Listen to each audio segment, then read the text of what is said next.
Hey guys, welcome to our last unit of chemistry, y'all.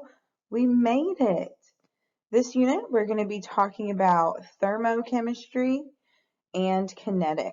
So we're going to be looking at the heat and energy changes involved with chemical reactions, their rate, and then we're also going to talk about something called equilibrium. So if we're going to be talking about heat of reaction, one thing we need to define is temperature. We saw this a little bit when we talked about gases. We brought this up, but we're going to bring it up again. Temperature is actually a measurement of the average kinetic energy of atoms and molecules in a substance. So kinetic energy is the energy due to motion. So it's the energy of motion. So temperature and heat are actually two different things. So when you add energy to something, you're increasing the movement of the particles. And so since kinetic energy is energy of movement, increased movement means more kinetic energy, which means higher temperatures. Just the opposite is true if you lose energy, you're decreasing the amount of movement of your particles. So that means less kinetic energy, and that means a lower temperature. So the state of matter is related to energy and heat. So what state a substance is in is actually related to how much energy it has. So phase changes, so a phase change is changing from one state to another, occur as heat is either added or removed. So you'll notice right here, this does say 4 states of matter. That's because there is technically a fourth state of matter called plasma, but we're not going to focus on that. We're going to focus mainly on the 3. So 3 main states of matter. And this should not be new to you. We have solids, liquids, and gases. So we'll notice that our solids are very packed together. That's because they have the least amount of energy. So they have the least movement. So least energy, least movement. And then, of course, our gases have the most energy, so therefore the most movement. So because gases have very little energy and movement, they have a definite volume and a definite shape. So think about if you have a chunk of something, a chunk of copper. If you put that chunk of copper from your desk and you put it into a beaker, it's not going to change its shape. It's not going to change its volume. It's going to stay exactly the same. That's different from a liquid. Liquids have a definite volume, but they have an indefinite shape. What does that mean? Okay, let's say you had some water in a cup and you pour that water into a larger beaker. So we have it in a cup, it's up to here, and we pour it into a larger beaker. That water is going to take the shape of the beaker. It's going to fill up all the space that it can. So technically, its shape changes. It went from pretty tall to more shallow, even though it's the same volume. Like if this was 5 milliliters of water, it would still be 5 milliliters of water. It just took on a new shape. Gases have indefinite volume and indefinite shape. So gases actually take on the volume and shape of whatever container they're in. So if we had a closed container of a gas and we moved it into a larger container, the gas would take up every bit of that space that it can. And we talked about this a lot when we talked about the behavior of gases back in Unit 8. So here's our 3 states of matter, solid, liquid, gas. As energy or heat is added, the particles now have more space between them. And so their kinetic energy increases or their temperature increases. So if we're going from a solid to a liquid and from a liquid to a gas, energy is being added or heat is added. You say it either way. But if we're going from a gas to a liquid or a liquid to solid, heat is being lost. So they're just reverse processes.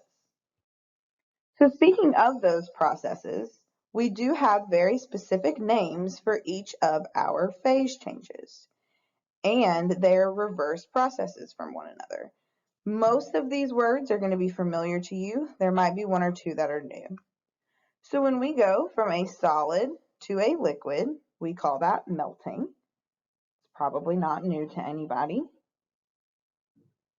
So solid to a liquid, put an ice cube on your desk, it's going to melt into water, that's melting.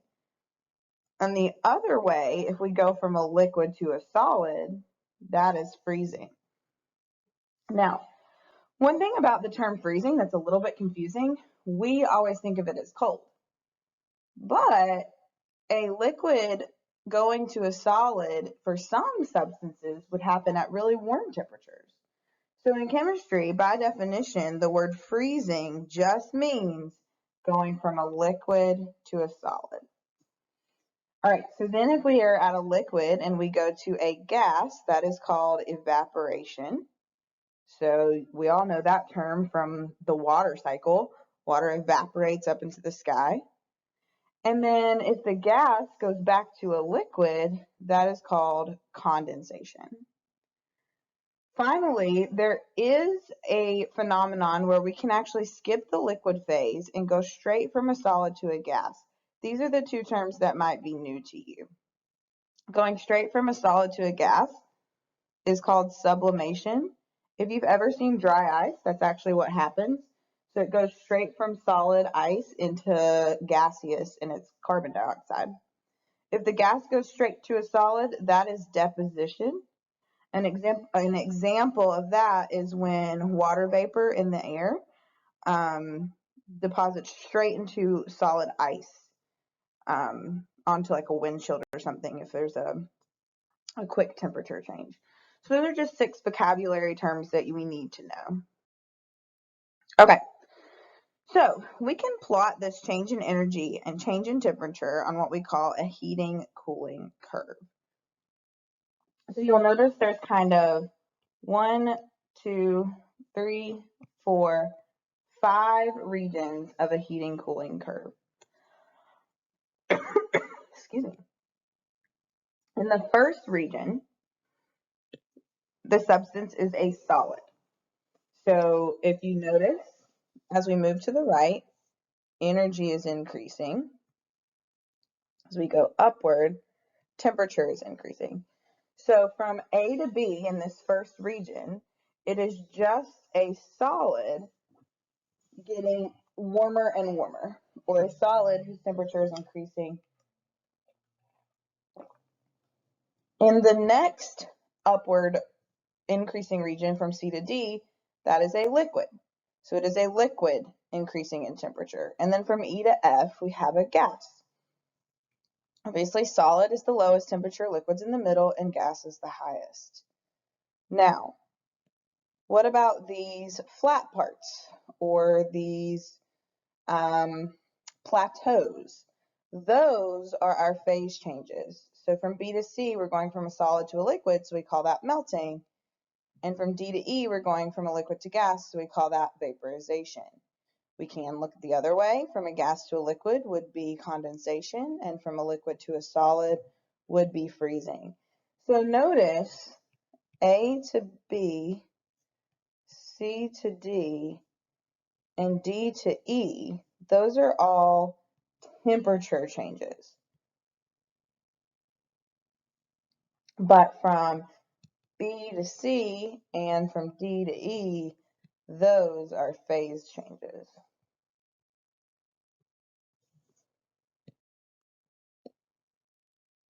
We also have this point right here, the exact temperature at which we go from a solid to a liquid. So that is the freezing or the melting point. If we're going solid to liquid, that's the melting point. If we're going from a liquid to a solid, we would call it the freezing point.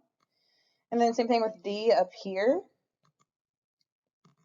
D is the boiling point. So that's the temperature at which the substance boils or goes from a liquid to a gas. So if we're given a heating cooling curve, one bit of information we can get from it is exactly where a substance would freeze or melt, and then exactly where the substance would boil or evaporate. So I mentioned this just a moment ago and 2 slides ago, but when heat is added or released from any substance, it could do 2 things. It could change the temperature or it could change the phase. Because if you remember, I pointed out that in this segment and this segment and this segment, the temperature is changing. Like when we're in A to B, we are a solid the entire time. It's just the solid heating up. From C to D, we're a liquid the entire time. It's just heating up. And from E to F, we're a gas the entire time. It's just heating up. The other thing that can occur is there can be a phase change. And that is the B to C and the D to E. So that's the melting or the evaporating. And it's really important that you notice these are flat, which means that during a phase change, there is no temperature change. See, the temperature is staying exactly the same the entire time. But the energy is still increasing. And that's because from a phase change, during a phase change, all the additional heat is going to changing the state of matter, going to change the phase. Temperature is not the only thing that can cause a phase change. Changes in pressure can actually do so as well. So we have something called a phase diagram that doesn't just show temperature like our heating cooling curve, it actually shows pressure and temperature. So we'll see that here we have a solid, a liquid, and a gas. And anywhere on this line between the 2 states would be the phase change. And what this shows us is what state something would be in at a specific temperature and pressure. So for example, if for water, if we're at 100 degrees, we are going to be a gas at any of these pressures. But if we were to increase the pressure past this point, notice we would actually be a liquid. So this just shows us that temperature is not the only thing that determines what state of matter something is. The pressure does as well. And there are 2 very specific points on a phase diagram. The first is called the triple point, and that's right here. That's where all 3 of these meet. And that is actually a very, very specific temperature and pressure that can only be achieved in lab, but would actually make the substance be a solid, a liquid, and a gas all at the same time. The other very specific point is up here. You'll notice our black line stops. That's called the critical point. If we get past this particular temperature and this particular pressure, there's actually no real distinction between liquid and gas. It's kind of both states at the same time. All right. So that was all temperature, energy, and phase changes. Now we're going to flip to talking about heat, which heat is the flow of energy. So heat is not matter. There is no mass to heat. It's not made up of particles. It is just energy. And heat is when energy flows from objects that are at 2 different temperatures. So energy or heat is going to flow from one object to another. We have 2 common units for heat. We have the calorie, which is the amount of heat required to raise temperature of 1 gram of water by 1 degree Celsius.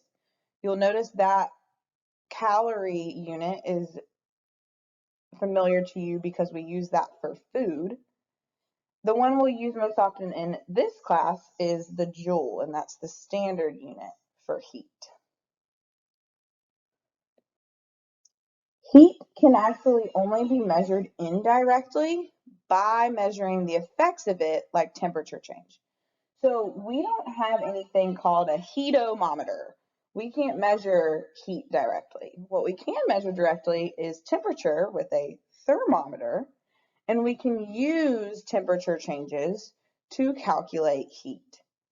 So this equation, which is given on your equation sheet, is the one used to calculate heat. can be used to calculate heat released or heat absorbed. The difference there, if heat is being released, it will be negative. We'll see that in just a second. And if it's being absorbed, it's positive. So one thing you need to note right here, this delta, that triangle, just means change in. So the important thing to note is that this delta T stands for change in temperature. It is all one variable. Okay, so let's define our variables. We have Q, which is heat.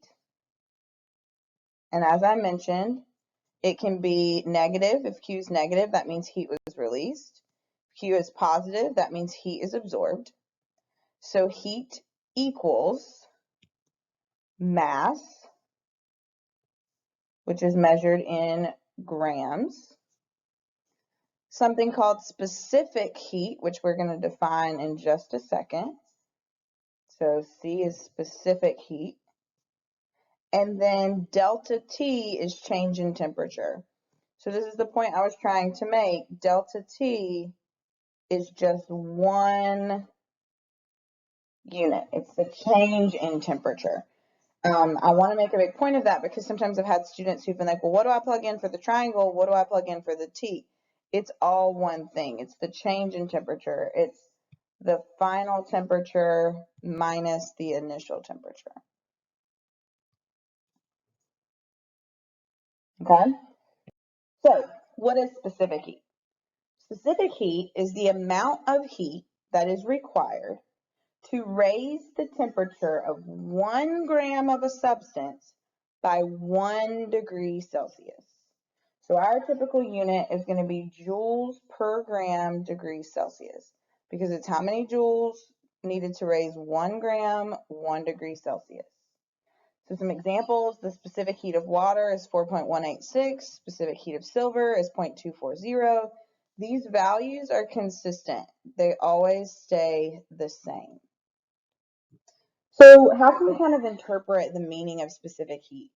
So something that has a really high specific heat, it takes a lot more energy, a lot more heat to change its temperature. So those substances are going to absorb and release more heat. They hold the heat longer, and so they take a lot more energy and therefore time to heat up and cool down. So you might wonder why I have these pictures here. This picture here makes me think of if you've ever been to the beach or to a pool when it's, maybe May and it could be 85 degrees outside. And you walk on that sand and that sand burns your feet. Or if it were a pool, you walk on the concrete, it burns your feet. But you go and get in the water and it is still freezing. That's because water has a really high specific heat. So it takes a lot of energy, meaning a lot of time, for it to heat up. So that's why it takes until later in the summer for big bodies of water to be warm. That's also why it takes, if you've ever boiled water on the stove, it seems to take a really long time because water has such a high specific heat. I have this example of apple pie to talk about the difference in the specific heat of like the crust compared to the filling. If you've ever eaten a pie that just recently came out of the oven, you might blow on it and you might at first kind of put it in your mouth and the crust is not too bad. But then that filling, that sugar hits your tongue and burns it. That's because the filling has a lower specific heat than the crust, which has a higher specific heat. So if substances have low specific heats, then they only have to absorb and release very small amounts of heat to change their temperature. They don't hold on to that heat very long, and they take a lot less energy and therefore time to heat up and cool down. That's like our metals. Most metals have very low specific heats. That's why we make a lot of our cookware out of metal because it heats up very fast. But on the flip side, it cools down pretty fast. If you ever notice, you take something off the stove and you set it off to the side of the counter, it's going to cool down pretty fast. The pot does. The water inside might not, but the pot cools down pretty fast. So something to keep in mind, heat is always going to flow from a warmer object to a cooler object. We can kind of think of this like it's going to be more natural to go downhill than it is to go uphill. So heat is always going to flow from a warmer object to a cooler object. So the warmer object loses energy in the form of heat and its temperature decreases, while the cooler object gains energy in the form of heat and its temperature goes up. This is going to continue until they reach what's called equilibrium, and they both have the same amount of heat, and therefore they have the same temperature. And it's very important to note that we can't lose or create heat. So whatever gets lost is going to be exactly the same as what gets gained. So I use this example of a coffee cup. So we have this coffee, and it's sitting in the room. The coffee is much hotter than the room. Heat is going to flow out of the coffee into the air. And that's going to keep happening until the coffee and the air are the exact same temperature. That's what we mean when we say, like, oh, we brought this to room temperature. Because you don't have to do anything to make something go to room temperature besides just sit it out, because it's naturally going to flow from the warmer object to the cooler object until they are exactly the same. Okay, so for these first two questions, we're not actually going to do any math. We're just going to think about specific heat and exactly what it means. So for the first one, we're saying if you add 30 grams of water that is 75 degrees Celsius to 30 grams of water at 25 degrees Celsius, what will the final temperature be? Now remember that heat, our equation, depends on mass, specific heat, and change in temperature. So if we have a certain amount of heat, its change in temperature is going to be affected by the mass and the specific heat. So for this one, it's 30 grams of water and 30 grams of water.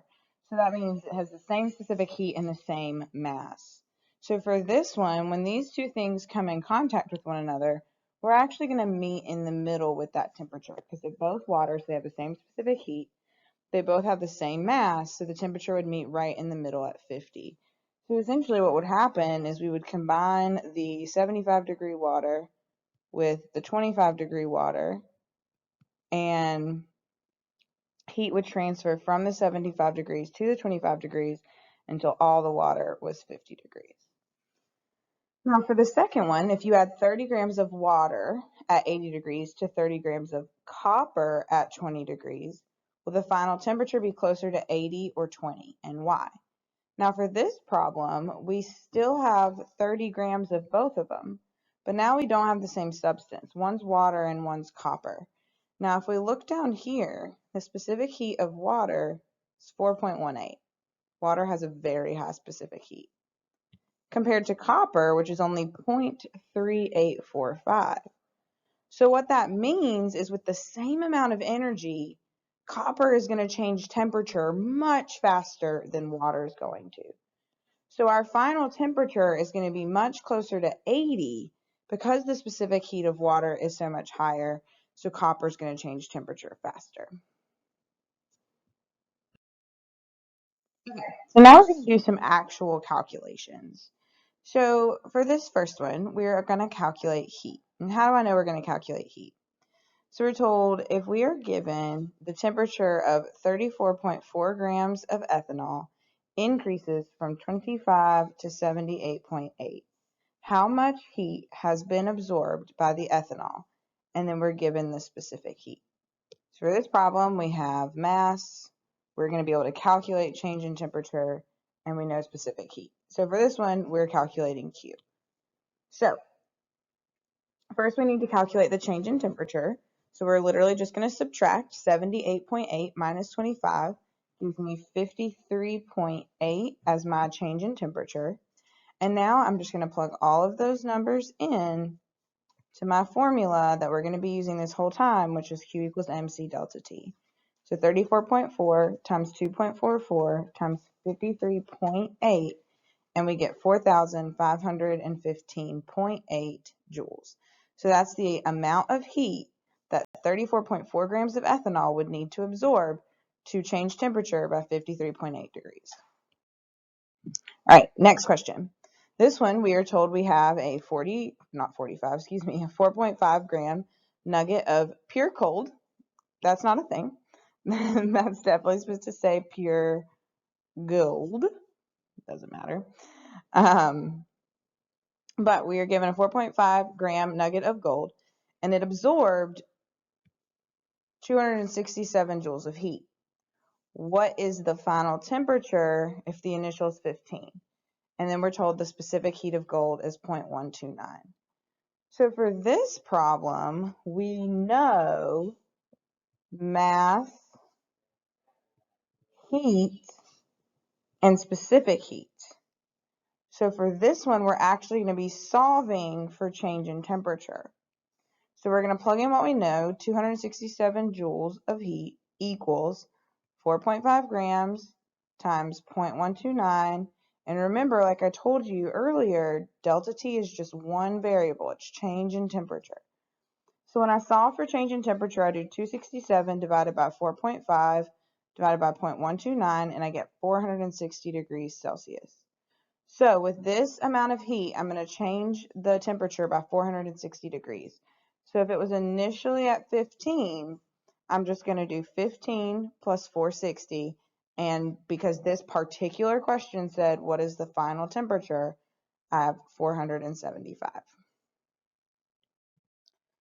All right, for this question, it says a 155 gram sample, so there's our mass, of an unknown substance was heated from 25 to 40. So that will allow us to calculate delta T.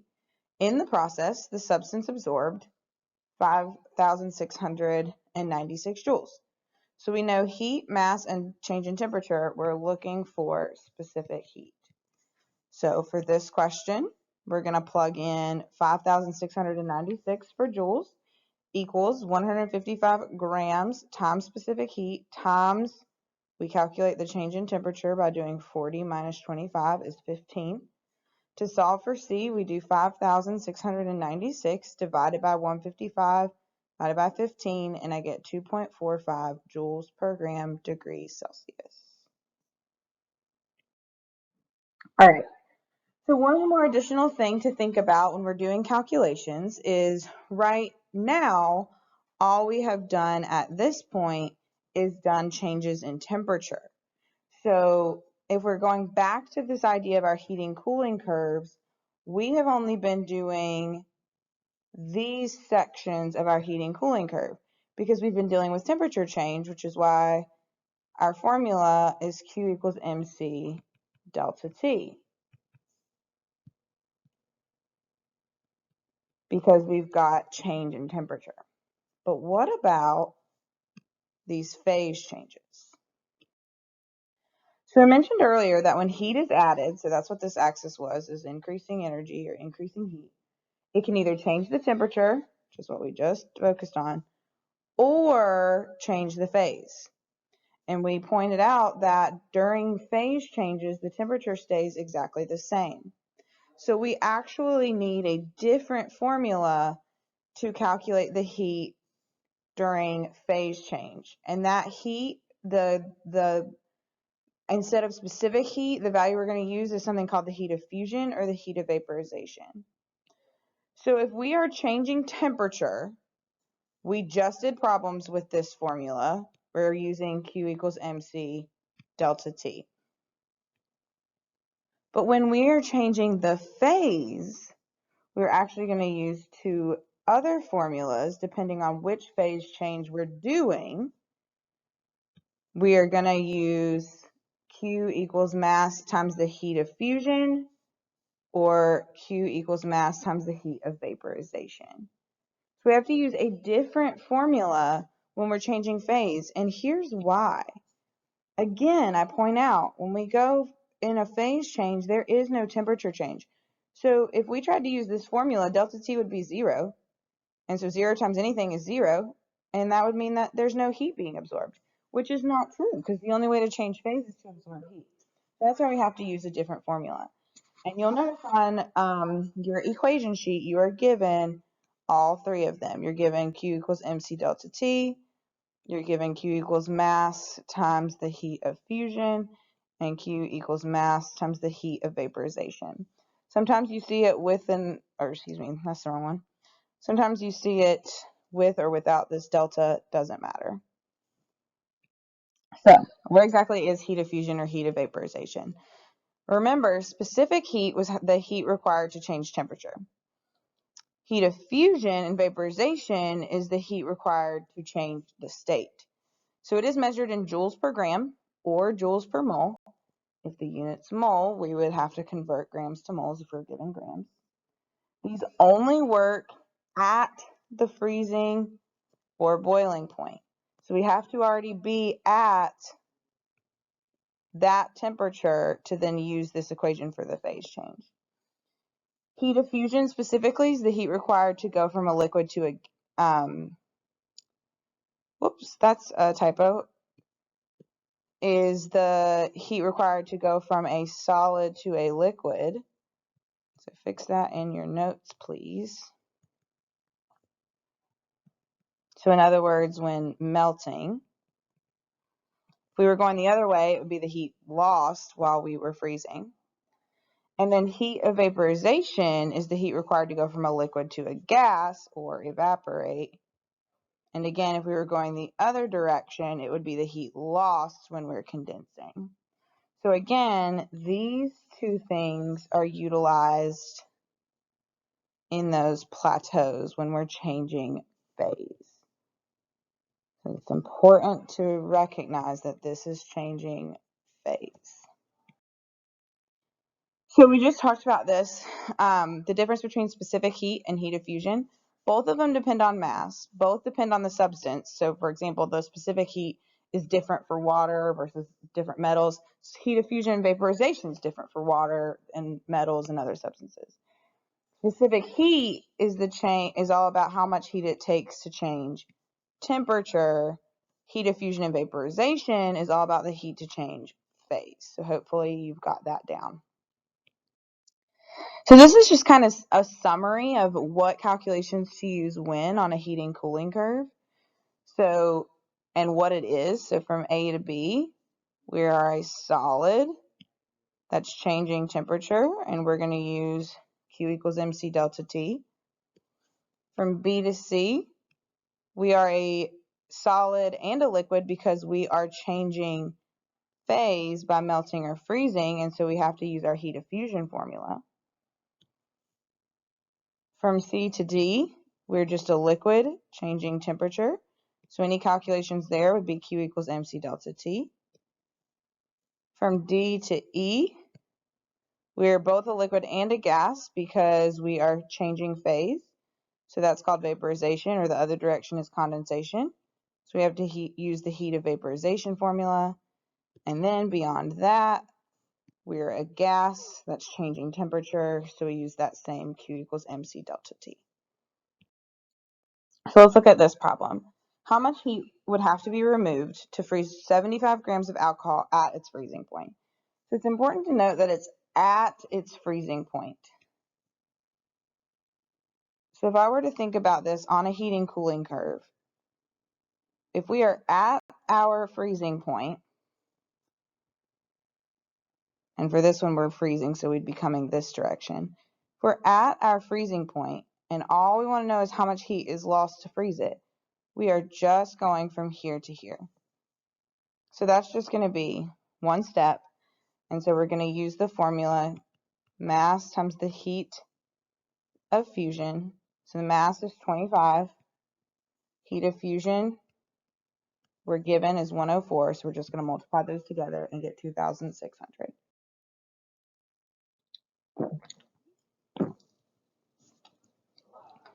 All right, next one. How much heat is needed to melt 500 grams of ice? So for this one, we are melting 500 grams. So our mass is 500. Heat of fusion is 334. So we're just going to multiply those two together, get 1,000 or 16,000. Whoa, I'm sorry, 167,000 joules. Now we're going to make this just a little bit more complicated because for this one, we're told the melting point of silver is 961. So if we were to look at a heating cooling curve, the melting point is 961. So that means that this temperature right here is 961 degrees Celsius. So this question says, how much heat would it be required to raise the temperature of 100 grams, so that's our mass, from 25 to its melting point, then melt it? So if we look at our heating cooling curve, 25 degrees is definitely way below the melting point. Okay? So the first thing that we are going to have to do is heat the silver from 25 all the way to 961. So that's this first step here, to go from 25 degrees to 961. And remember, anytime we're in one of these three sections, our formula is Q equals mc delta T. So mass is 100, I'm given the specific heat, 0.235, and then my change in temperature is 961 minus 25, which is 936. So I multiply all that together, and I get 21,996 joules. Now, if that was all the question asked, I'd be done, but it says, then melt the necklace.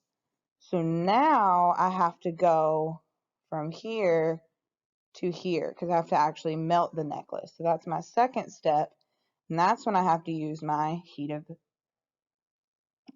fusion. Vaporization, sorry, heat of fusion formula. So we're told again the mass is 100, that doesn't change. Heat of fusion is 2,332. So I'm going to multiply those two together and I get 233,200. Now, this is the amount of heat it took to take solid silver from 25 to 961. This is the amount of heat it took to melt that 100 grams of silver. So now to get the total heat, we just add them together. And so in total, it would be 255,196. All right, y'all. I know that was a lot of notes. Now we're just going to do tons of practice, okay? And that's it for today. All right, guys. So welcome back.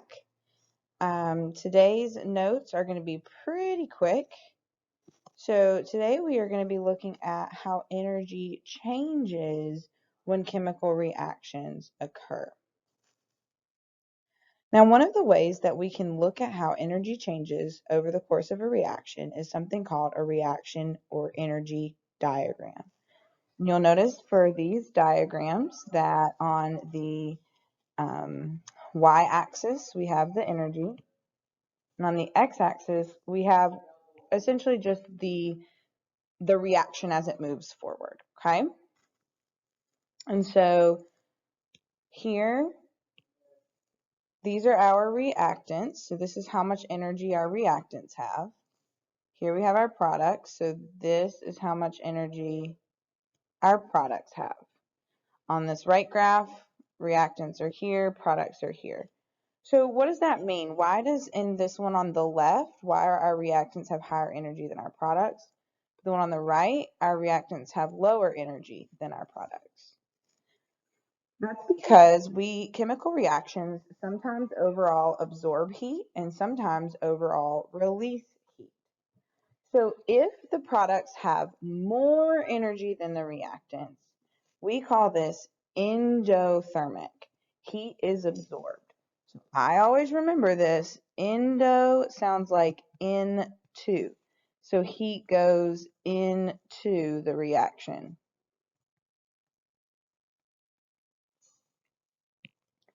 If the reactants have more energy than the products, the reaction was exothermic and heat was released.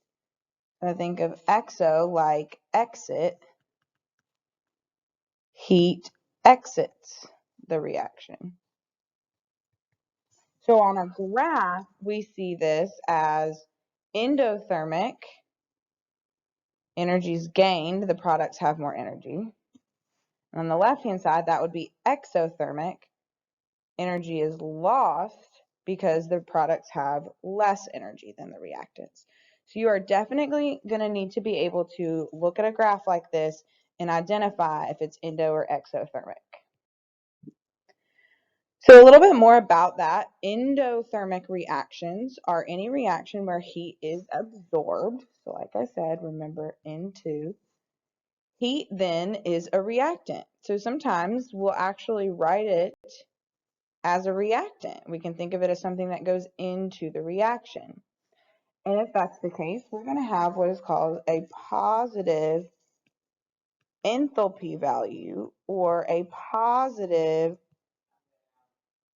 change in energy. And that's because if we look at an endothermic graph and we look at the energy change, let's say we started with 5 joules and we're ending with 15 joules. Then the change in energy is going to be 15 minus 5 equals 10. Notice that's a positive value. So you need to know that for endothermic reactions, we have a positive change in energy. We have a positive enthalpy value. For exothermic reactions, and remember, exo is like exit, heat is released. So if heat's being released, then it's going to be treated like a product. We can actually write it as a product. And it is going to have a negative enthalpy value or a negative change in energy. And that's because if we look at an exothermic graph, maybe we started with 10 and we ended with 5. So our change in energy in this case would technically be 5 minus 10, which is going to give me negative 5. So you need to know if you're told that something has a negative delta H, it is exothermic. If it has a positive delta H, it's endothermic. So let's look again, make sure we know everything that's going on in these reaction diagrams. So the first part are our reactants. The last little line is our products. This difference here is our change in energy. So the difference between the reactants to the products. So notice for this particular reaction, our change in energy would be 350 minus 200 equal to 150. This is a positive value, so this is an endothermic reaction. We can also tell that from just realizing the products have more energy than the reactants, so energy was absorbed. Up here, this is something called the activated complex. This is right in between when the reactants switch over to products. And then the last thing, and this one's really important, this amount right here, the amount of energy that the reactants have to gain in order to start becoming products is called the activation energy. So let's define activation energy. Activation energy is the minimum amount of energy that is required for the reactants to complete the reaction. So activation energy kind of comes from this idea of something called the collision theory. So the collision theory states that in order for a reaction to take place, two things have to happen. Reactants must collide in the correct orientation so that new bonds can form. Then reactants also must overcome the activation energy. So they have to collide with sufficient energy. So they have to hit each other, proper orientation, and with sufficient energy. So if we have high activation energy for a reaction, on a graph, it would look like that. If we have a high activation energy, that's going to be a slower reaction. I like to think of it like if you were trying to ride your bicycle up a hill. The bigger that hill or even mountain is, the longer it's going to take you to get to the top. While a low activation energy, much shorter, think of it just like a little hill, you're going to be able to bike up that much faster. So this is a big important relationship that you need to remember. High activation energy, slow reaction. Low activation energy is a fast reaction. You need to make sure that you understand that and have that remembered. So, activation energy can affect how fast a reaction happens. We have some other properties that can affect it. First of all, just the individual properties of a reactant. We have some substances that are just more reactive than others, and so if they're more reactive, they're going to react faster. Remember early on when we showed the examples of putting like sodium or different things into water and it would blow up, like that's something that's more reactive, so it's going to react faster. The concentration of our reactants. If we put more reactants in there, that means that we're going to have more collisions, and so it's going to happen faster. If we increase the surface area, for example, maybe if we had like a chunk of the metal and then we flattened it out, or we had like a chunk of solid that we ground up into a powder, so we increased the surface area. There's more room for collisions to happen, so it's going to happen faster. So last, if we increase the temperature, means we have increased kinetic energy, so more movement. So again, we're going to increase the number of collisions. So speeding up a reaction is all about increasing the collisions. So if we increase reaction concentration, we're going to speed up the reaction. Increase the surface area, we're going to speed up the reaction. Increase the temperature, we're going to speed up the reaction. So then, of course, all the opposites are true. If I were to decrease the concentration, it would slow it down. If I somehow decrease the surface area, it would slow it down. If I lowered the temperature, it would also slow it down. Finally, the last factor that we need to know that changes reaction rate is a catalyst. So a catalyst is something that lowers the activation energy. So remember, we talked about just a moment ago, high activation energy equals a slow reaction. A low activation energy equals a fast reaction. So if a catalyst lowers the activation energy, that means it's going to speed up the reaction. So what it actually does is it creates a new pathway for this reaction to happen that has lower activation energy. Let's compare. Here we have the uncatalyzed reaction. Its activation energy is this much. Compared to the catalyzed reaction with this alternate pathway written in blue where the activation energy is only that much. You can think of a catalyst kind of like if you've ever used like one of the GPS or map apps on your phone. You know, sometimes you'll be driving and it'll be like faster route. And if you click on that one, it takes you a new direction that gets you there faster. What it doesn't change is where you started and where you ended.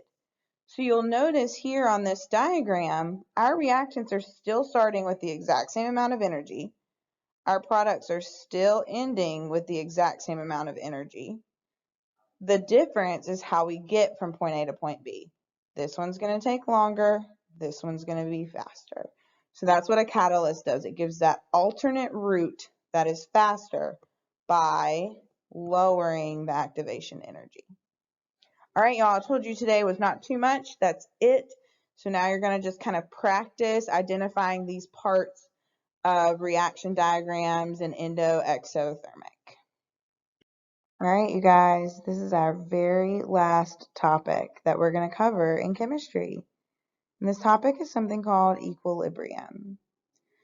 So in order to know about equilibrium, we first have to understand that most chemical reactions are reversible, meaning if they can go in one direction, they can go in the other direction. So A plus B can make C plus D, or C plus D can go back and make A plus B. Now there are some chemical reactions that aren't reversible. You can't uncombust something or unburn it, but most of them are actually reversible. So if they can go in both the forward and the reverse the forward and reverse direction, then they're going to do this until they start doing it at the same rate. And we call this equilibrium. So chemical equilibrium occurs when the forward reaction and the reverse reaction are happening at the exact same rate.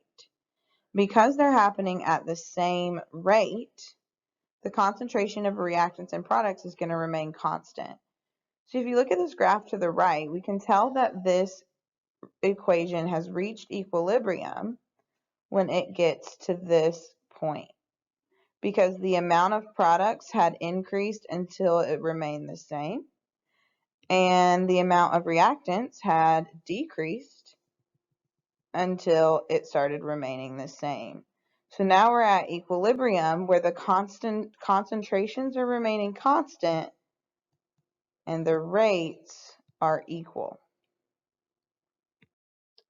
So for reversible reactions, we can actually calculate something called the equilibrium constant. And constant means it's the same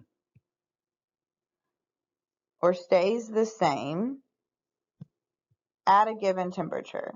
Now, if temperature changes, technically the equilibrium constant will change, but we're not going to worry about any changing temperatures.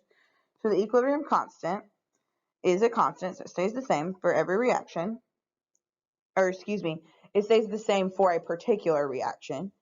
And what the equilibrium constant can do is it can tell us whether a reaction is product favored or reactant favored at equilibrium. So in other words, once the system reaches equilibrium, do we have more reactants or do we have more products? So the way an equilibrium constant is calculated is by putting products over reactants.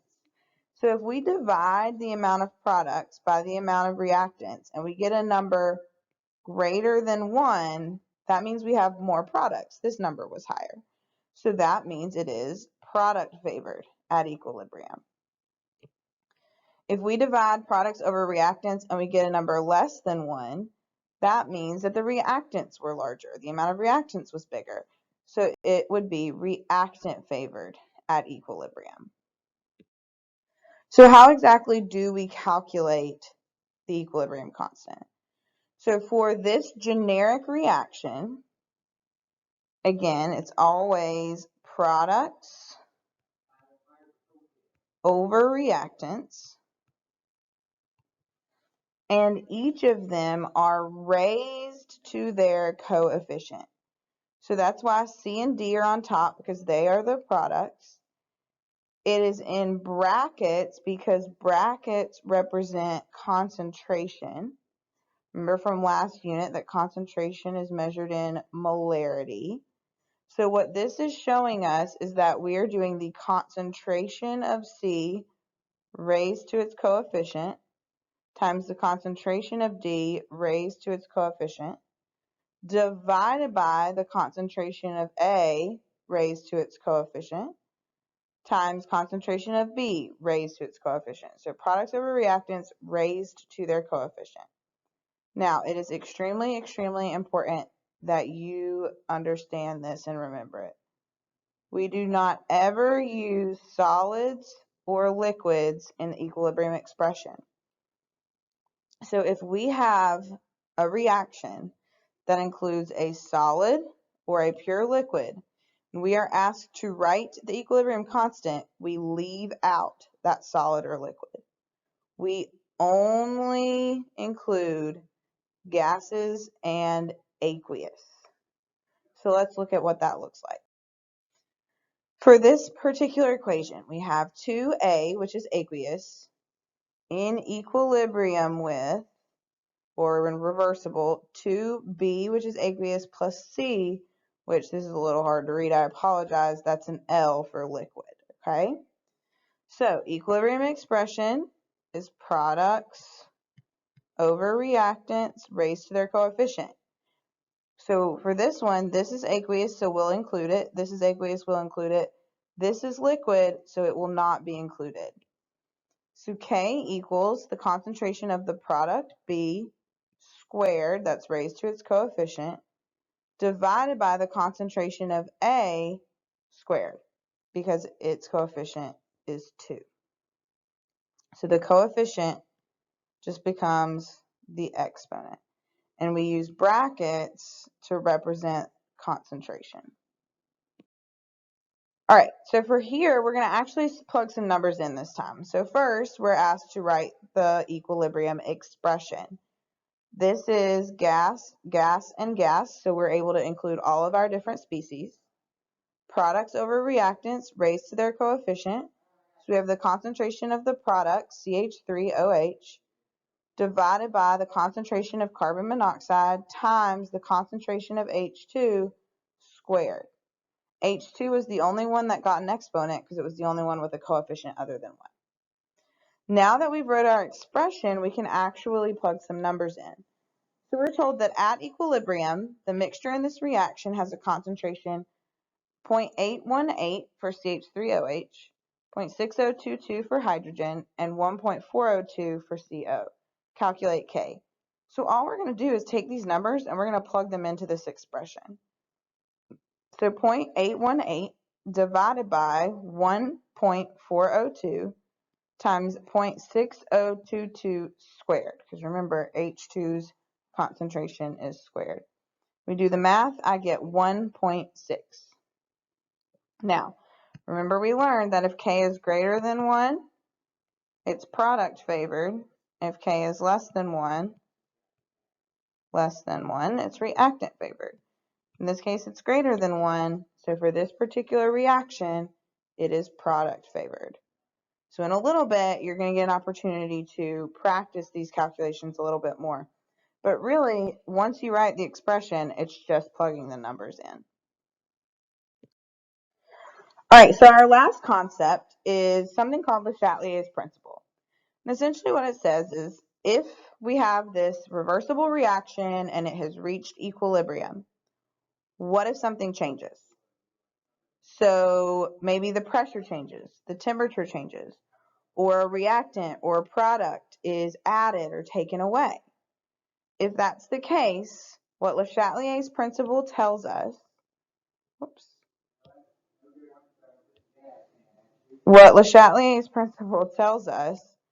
is if one of these changes happens, the system is going to move or shift in the direction that will reduce that effect.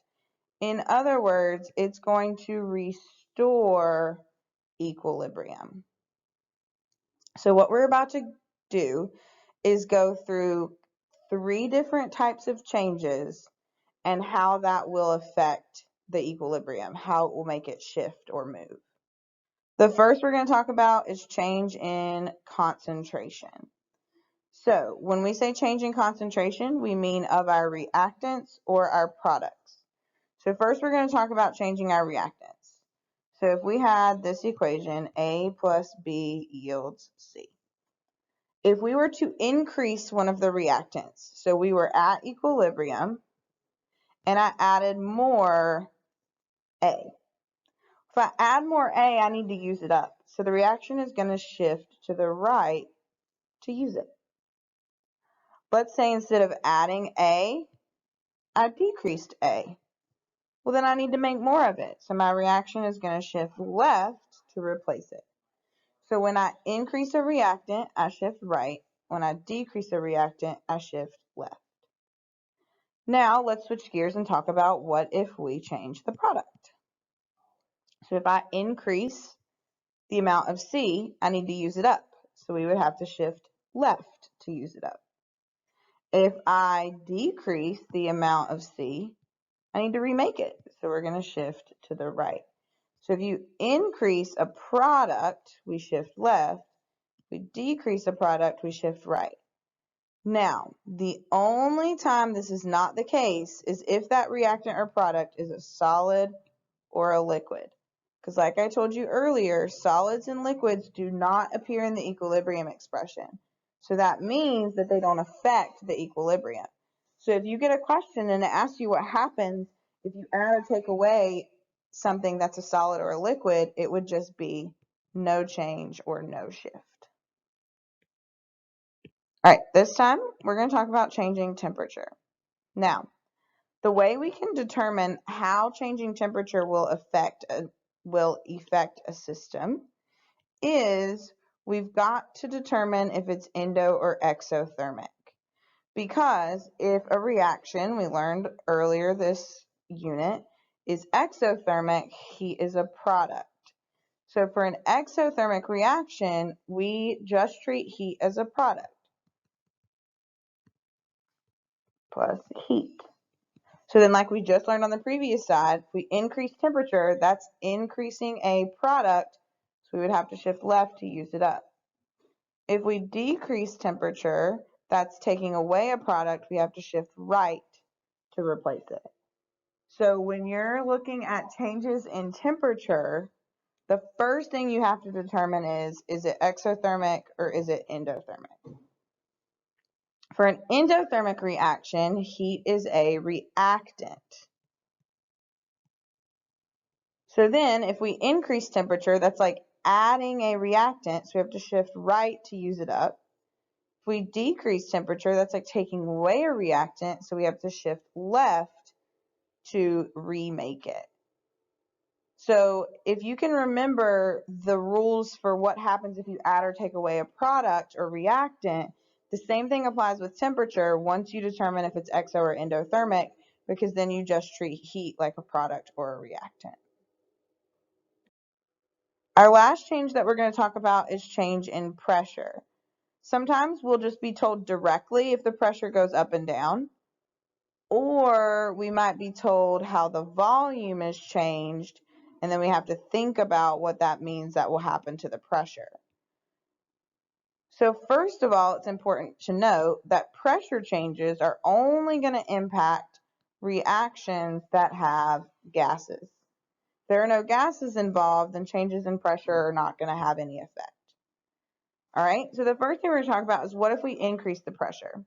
So we could either be told directly that we are increasing the pressure, or we could be told that we're decreasing the volume, which means the pressure would increase, if you remember from our gas laws unit. If we increase the pressure, then we are going to have to decrease that back down, so we're going to shift to the side that has the least moles of gas. So what do we mean by that? Let's say we had that same reaction, A plus B yields C. If you looked at the left-hand side, 1 and 1 means we have 2 total moles of gas on the left. On the right, we just have 1 mole of gas. So if the pressure went up, we would shift for this particular reaction to the right because there's less gas molecules, which would make the pressure go back down. If, on the other hand, we increase the volume or decrease the pressure, same thing, we're going to shift to the side with more gas molecules in order to bring that pressure back up. So for the same reaction we have up here, that would mean shifting left where there's more moles of gas. If we happen to have a reaction that has the exact same amount of gas on the left and right, then there isn't a way to shift to the side with more or less gas molecules, so your answer would just be no shift or no change.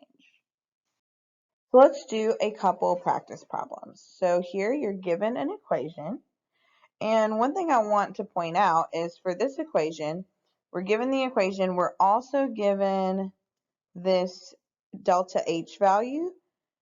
And what we need to take away from that is the fact that it's positive. So this is an endothermic reaction. Now, this is only important if we're talking about changes in temperature, but I just wanted you to know why that bit of information was given. So this first question says, if hydrogen iodide is added, equilibrium will shift left, right, or not change. First thing we got to recognize is HI is a product. So if I add a product, I need to use it up. So I'm going to have to shift to the left to use that up.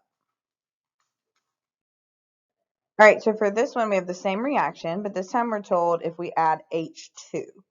So in this reaction, H2 is a reactant. So if I add a reactant, I need to use it up. So I'm going to have to shift to the right. So again, same reaction. But this time we're told what if H2 is removed? H2 is still a reactant.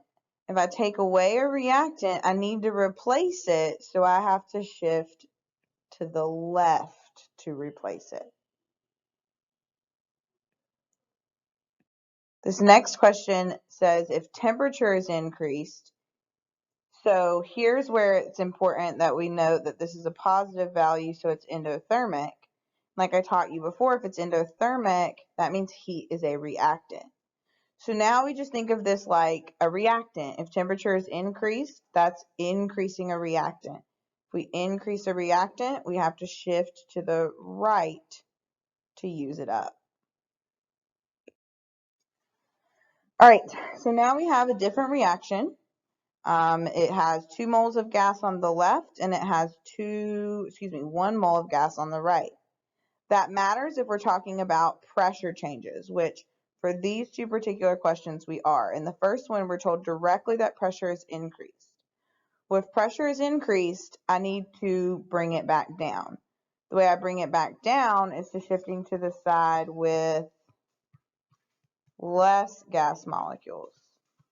So in this case, that would mean shifting to the right. The next question says, if volume is increased. The first thing I have to think about is, okay, if I increase the volume, what does that do to my pressure? Well, pressure and volume are inversely related, so if I increase the volume, I'm going to decrease my pressure. Okay, now that I know I'm going to decrease my pressure, I need to bring it back up, so I have to shift to the side with more gas, which for this particular reaction is the reactants, so I'm going to shift to the left. All right, maybe pause this one, take a second, and try it on your own. All right, so the first question says if pressure is decreased. So this directly is telling me pressure is decreased. So then to bring it back up, I need to shift to side with more gas. So for this particular reaction, everything isn't a gas. This first thing is a solid. So on the left, I have 1 mole of gas. On the right, I have 2 moles of gas. So to shift to the side with more gas, that would mean shifting to the right. The next question says if temperature is decreased. Well, in order to look at how temperatures affect it, we have to consider if it's endo or exothermic. This is a negative value, so this reaction is exothermic. If it is exothermic, that means heat is a product. So if I am decreasing the temperature of an exothermic reaction, that's like saying I am taking away product. When I take away product, I need to replace it, so I have to shift to the right. All right, one more time. Pause this one. Try it on your own.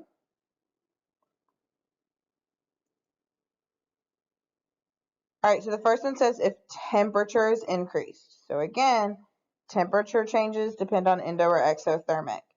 This is negative, so this is exothermic. That means heat is a product. So if I'm increasing the temperature, I'm increasing the heat. That's like increasing a product. So I need to use it back up. So for this one, I'm going to shift to the left. The next question says if silver chloride is added.